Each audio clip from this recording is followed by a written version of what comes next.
Okay guys, so we're gonna continue the interview with Lance, and in previous video we talked about the military band, Lance's background, the pros and cons of playing in a military band, and why he quit. And this video is gonna be a little bit of a follow-up, and we're gonna continue with his story of a career. And then since he played in so many groups, and not only groups, as a soloist as well, we're also going to do a little bit of a comparison in terms of how different it is and what challenges did it give to you as a player. And yeah, so pretty much you quit the military band, you start paying more interest in business, you start reading books, now you want to start your own business, you're asking advice for Pat Sheridan, Sam Palafian, and how does that go?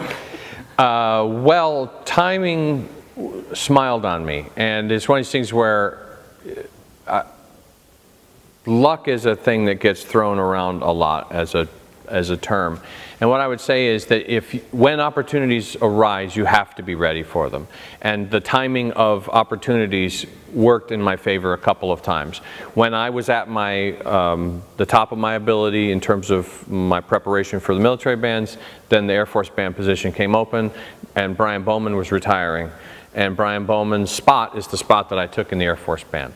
So fast forward 8 years, Brian left the Air Force band to come to Pittsburgh and started teaching at Duquesne University, and then ultimately joined the River City Brass. He came really just for Duquesne and then joined River City, I think 2 or 3 years into that. So how long did he play there for? About 5 years, I think, 5 or 6 years. Don't hold me to that. Somewhere in there, around in that amount of time. Doesn't strike me like a brass band player.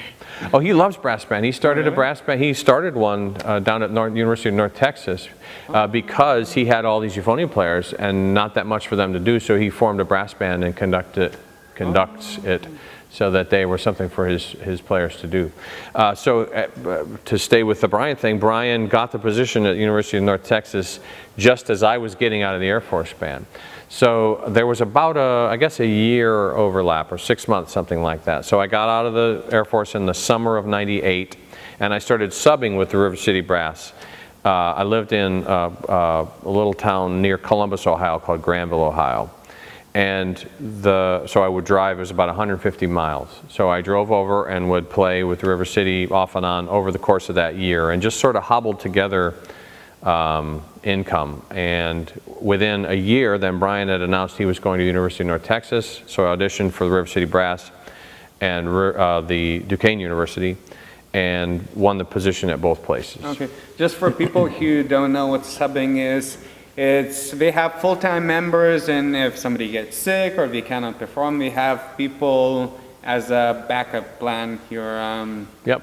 It would be, yeah. Well, and at the time in the River City Brass Band, they were doing a lot of touring, and so some of the players just couldn't tour. They had other responsibilities, and they couldn't go on the road, and I was on the road, so that was no problem. Okay. So that was part of it as well. Okay. So I joined those groups I started teaching at Duquesne in '99, and then River City became a full-time member on Y2K, so New Year's Eve of '99 into 2000, and then about a year later, maybe two, it must have been a year later, I picked up Carnegie Mellon as well, adjunct euphonium at both schools. Oh, okay. And so, yeah. So now you're teaching at 2 universities, and you're playing full-time at River City Brass? That's right. So, I was actually doing some writing at the time, some freelance writing for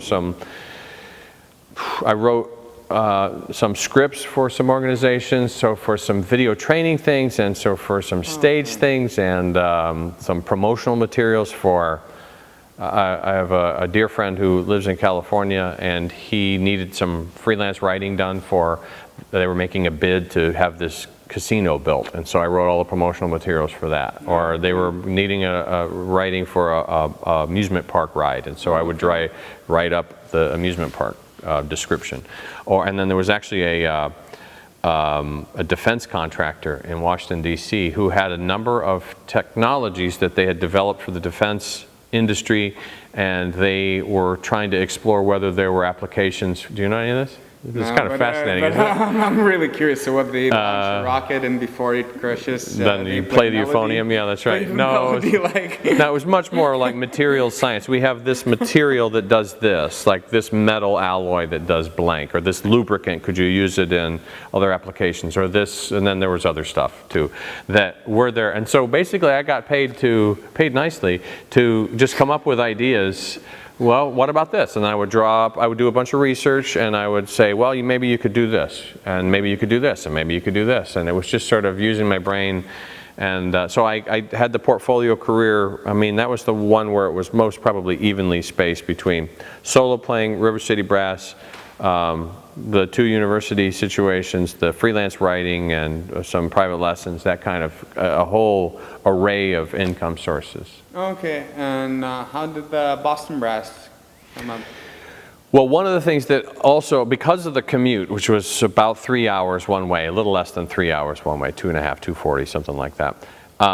Because of my personality and because of that commute, the guy who was the music director of River City Brass at the time is a guy named Dennis Caldwell, who's now my boss at Carnegie Mellon. Dennis, early on, figured out that I don't have any problem getting on the microphone and cracking jokes or singing a song or doing stuff. And I started doing that. You know, the Air Force Band wasn't the place to do that, but I was able to stretch a little bit there. I found some opportunities to do some announcing and some of that. But the quartet, the Nothing But Valves, and then playing with the brass band at Battle Creek, I was able to get on the microphone and just sort of explore my personality in front of people, which was interesting. So when Dennis realized that that was one of the things I could do, he was looking to broaden the appeal of the River City Brass to the audience. And so one of the ways you can do that is to get other people out of the group to shine. And sometimes you stand up and you play a solo or a duet, but I was able to write jokes or to create a skit or to write a song. And I taught myself to play the guitar and would write silly songs, and I would memorize and work on the comedy on the long commutes. So I'd have 2.5 hours that was just quiet, and I would just write comedy or write a song or memorize a song, or sometimes, you know, it was just kind of whatever we came up with. We did a lot of really, really fun, weird, creative stuff. So I was doing that for about, I think, 5 years, 6 years, and then Boston Brass came to Pittsburgh.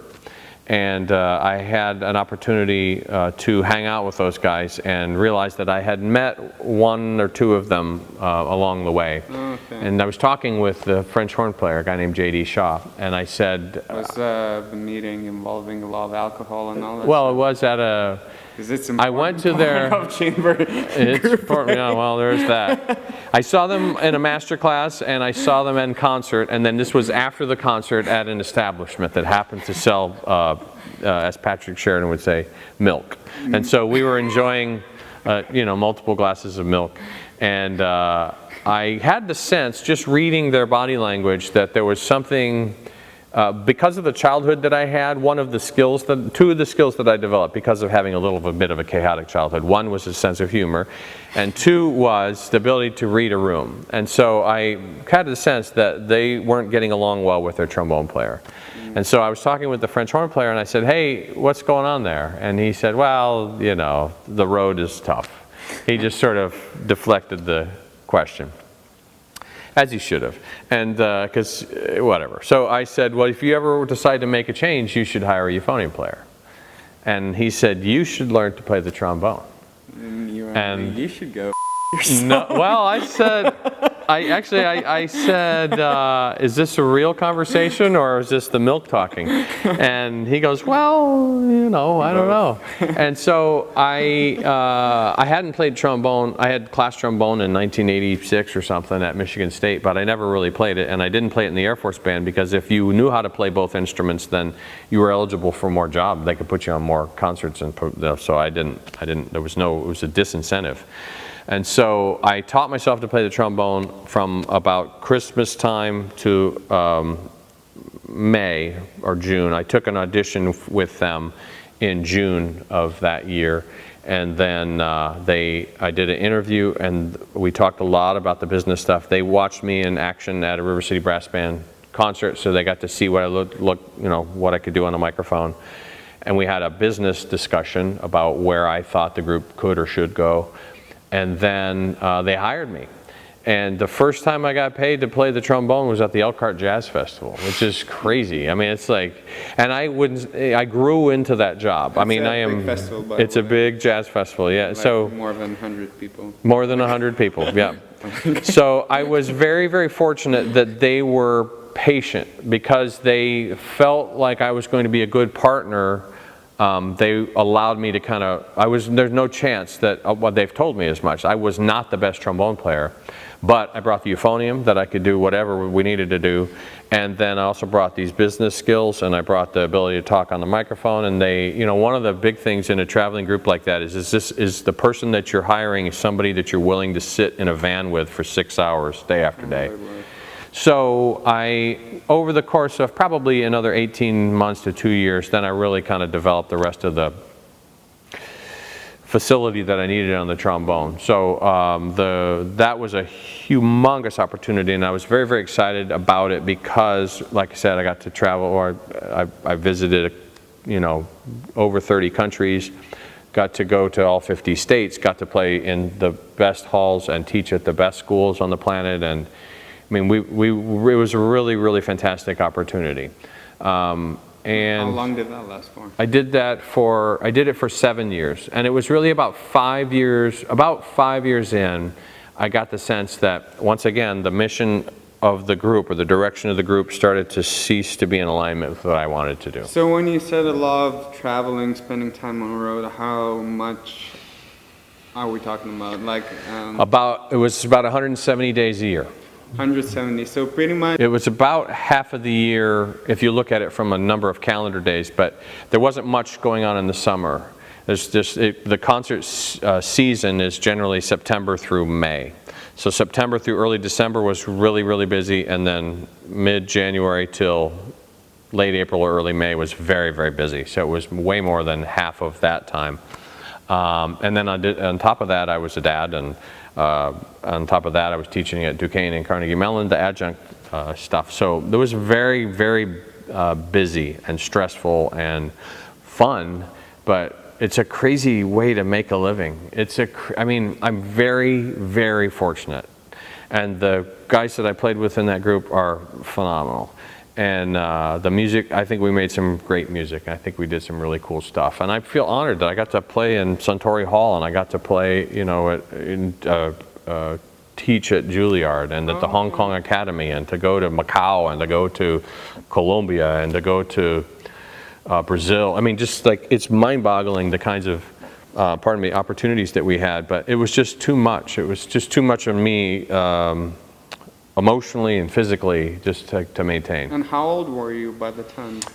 Let's see, I joined I'm 48, I've been out for 3 or 4, so 45, late 30s through mid 40s. Okay, so. That's a young man's job. Yeah, I that's mean, what I was.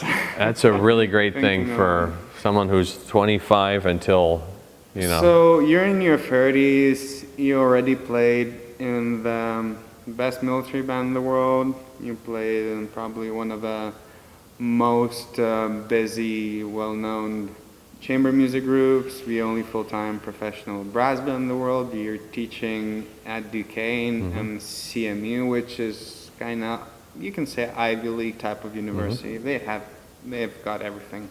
So well, in brass band at Battle Creek, I mean, when I was there, we played. That's one of the things I keep on missing. So brass band of Battle Creek, yeah, that's another. We played Royal Albert Hall for the the brass band championships. They have an entertainment segment, and we were that segment, and got to tour the UK. And I mean, it's some of the best players ever. It's just an amazing lineup of people.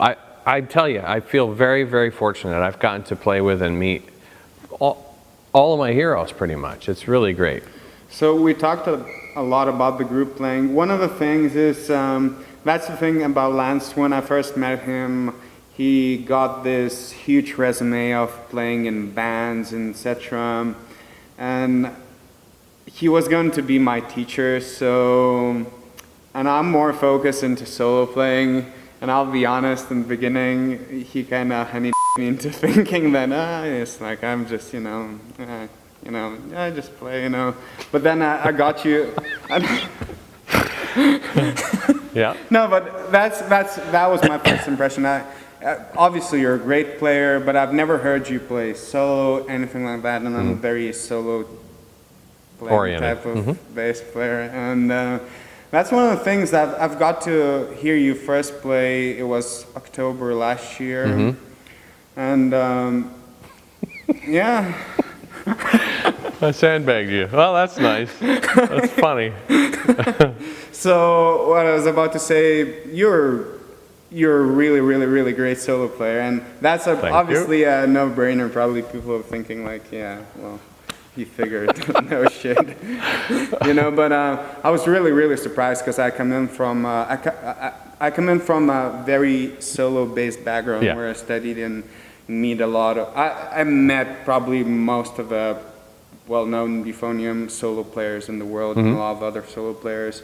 And I wasn't actually expecting, but you have it all. You have all the solo facilities, and you don't really. There's different ways of playing solos, and there's quote unquote American way, British way, and actually you don't. I told you that the first time. You don't sound very American, which for a solo. I don't even know what that means, but yeah. Yeah, whatever, vibrato and all that stuff. Sound. Because you don't go crazy, you know, whatever. So, yeah. Well, it's funny. I came up before there was such a thing as like a euphonium soloist personality. I mean, Brian Bowman obviously did some soloing, and Toro Miura. I'd heard his. You know, there were a few albums, Leonard Falcone's records, but it wasn't really a thing at that time. But you did release a very successful solo CD. I did, yeah. Well, and it's funny because I didn't want, and at that time I'd produced some CDs for some friends or had been aware of other CDs that were being made, and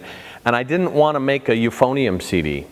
And so at the time I was really into Argentinian tango, and I was really into Irish music, Celtic music. And so I put a selection. I wanted to just showcase all the different things that the euphonium could do besides playing fast notes and high notes and pretty melodies. Well, I wanted to play fast notes and high notes and pretty melodies, but I wanted to do it in a different way. And so I also wanted to show, here's the euphonium as a bass voice. Here's the euphonium as an accompanying voice. Here's the euphonium as a funk horn line. Here's the euphonium as a lead line in an Irish band. Here's the euphonium as the lead voice in tango. And I took a whole, I took the music that I was listening to and enjoying, and that was what I wanted to record. And then I had the good fortune of being friends with Sam Palafian, and I asked him to write a piece. He produced the CD and wrote this piece, which is Relentless Grooves to Armenia. So he took, the euphonium does two things really well. I mean, the Roger Bobo quote is, all euphonium music is faster than hell or Danny Boy. And so what music, what regional or ethnic is not a good term for it, global music has those features. Irish music is a perfect opportunity, or Celtic music I should say. Jigs and reels, very, very technical and facile, and then some of the most beautiful melodies ever. Tango, same thing with Piazzolla. You listen to him play the Pendonian, he can play all the facility that you want to hear, or you look at any of the great players or composers, incredible facility either on violin or on piano or on Pendonian, beautiful melodies and facility. And I knew that in terms of, I wanted to go somewhere in the Middle East, and because Sam Palafian is he's of Armenian descent, he explored the music of Armenia, which you look at the instruments like the oud, for example, there are beautiful, beautiful melodies, and then just incredible facility. So once again, it made perfect sense in my mind. We can do these two things really well. What music also does that? And so that was why I picked the tunes that I picked. And then there's just weird tunes on there as well because I liked them. And then actually there's two kind of funny, overtly funny songs. One is My Wife is a Most Knowing Woman, and the other is a song I wrote called Victor Hugo, which is this kind of weird mariachi tune. But the Stephen Foster tune, My Wife is a Most Knowing Woman, we'd recorded all these songs, including a Stephen Foster tune, a beautiful one called Slumber My Darling. And Stephen Foster's a Pittsburgh guy. No. Did you know that? I don't know. I don't. Okay, even know so if you're Stephen Foster, he's written 100 tunes that everybody in America knows. But anyway, he wrote this song, My Wife is the Most Annoying Woman, and Pat, I shared the tracks with Pat, and he said there's not enough you on there. There needs to be something like goofy. And so I recorded, I don't know, there's 20 tracks of me doing a variety of things. I'm playing banjo, and I'm playing the euphonium as though it was a tuba, and I'm singing. There's commentary, I'm playing different percussion instruments and doing all kinds of goofy stuff. And so I didn't want to make a euphonium record. I wanted to make I wanted to take a snapshot of what was interesting to me musically in the year 2000. I think that's about when it came out. What I was trying to bring up is the fact that, well, usually this is how it works. You've got amateur players who are kind of trying to learn how to play, then you got good players, then you got good professional players, and then you got that, I'd say 5% or a couple of percent elite players. And me personally, I consider you to be one of the elite players, and That's a nice thing to say. Thank you. No, but that's the way it is. You have all the technical facilities, and usually it's very different, band playing, etc. And there's different type of technical fluidity when it comes to military band playing and solo playing. So obviously you've got all the group band playing in space. So that was a bit of a surprise when I heard you play, because you know me, I'm not an easy listener to please, and I was really impressed. And one of the things, whenever people speak about you, they always, you're being referenced as the guy who won the Air Force, thing, and etc. And I just find it weird that nobody speaks much about the solo stuff you're doing. And I was just wondering on your take in terms of the differences in playing and the way you approached playing in brass band versus military band versus symphony orchestra, because I know you played in those. Obviously euphonium doesn't have a regular part in symphony orchestras, but I know you played in probably... Well, I got to play with the Philadelphia Orchestra a couple times, which was a pretty good gig. Which again, European people don't know what the heck that is, but it's one of the orchestras in America. And when they give you that gig, it pays you good money. When you get paid as a musician in America, you get paid well. It's like you don't get paid, or you get paid it's one or the other, right? So in Europe, you can get paid, and that doesn't mean much, But in America, if you get paid, you get paid. That's at least my personal experience. So anyway, if I asked about your take on the different approaches between playing chamber music group, brass band, military band, solo playing, is there that much of a difference, or how would you approach different structures, or you find that as long as you're skilled and you can pretty much go in any type? Because me personally, I find it different. I'm comfortable in certain areas. I consider myself to be pretty comfortable in brass band. I got much more comfortable with sheer playing in wind ensemble as well, which is quote-unquote military type structure band, because they obviously play different. You're not gonna use the vibrato, everything is different. And I consider myself very comfortable with solo playing, but as symphony orchestra playing, even though it's supposed to, you have the technical facilities, I find it I can still pull it off, but I find it very difficult. So I was just wondering. I think for me, the skill set is the same. You have to have this complete skill set. And then depending on the situation you're in, you're going to use these certain skills. So when I play in a wind band, then I know, from moment to moment, I have to listen to what's my role here. I'm a leader, so I have to play soloistically. And so I can have a little bit of vibrato, and I can kind of lead in terms of, we're going to pull back here or push forward. Or we're in octaves with the tubas, so I'm here to provide some clarity to the tubas as we move through this area. Or I'm there to provide more chord to the trombone section. Or I'm there to provide depth to the low reeds.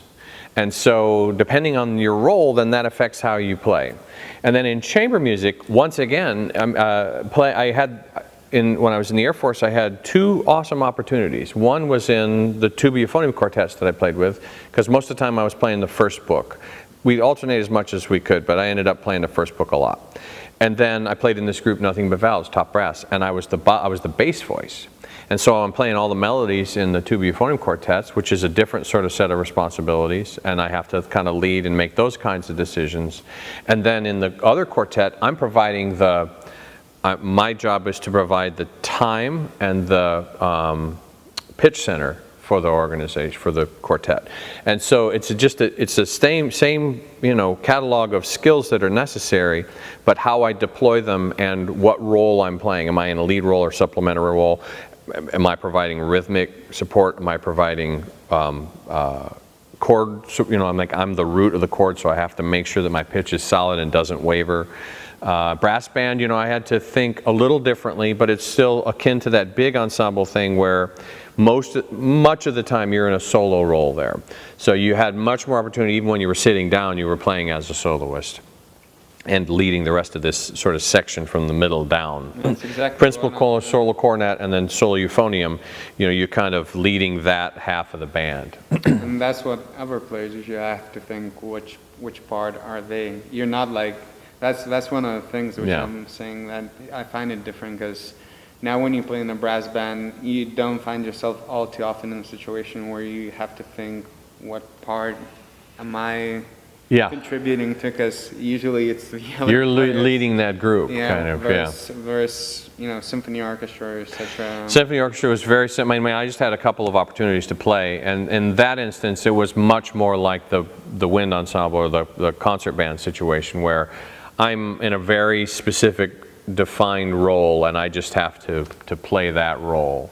And then as a soloist, that's in some ways, of course, the most fun, because you kind of get to show off and do that thing, but it also brings with it the most sense of responsibility, because you're sort of you're setting the tone for the entire piece. You know, the whole piece is sort of built around your voice. So funny, because I've actually asked a lot of people, and vast majority of people who play in who do both solo and band playing, whether it's wind band, military band, or brass band, they always keep on saying that they feel more pressure playing in a band versus solo, and I kind of feel the same, and maybe it has more to do something with where you have more experience, but they always say that, you know, if you mess up in a band environment, you kind of mess up all the people.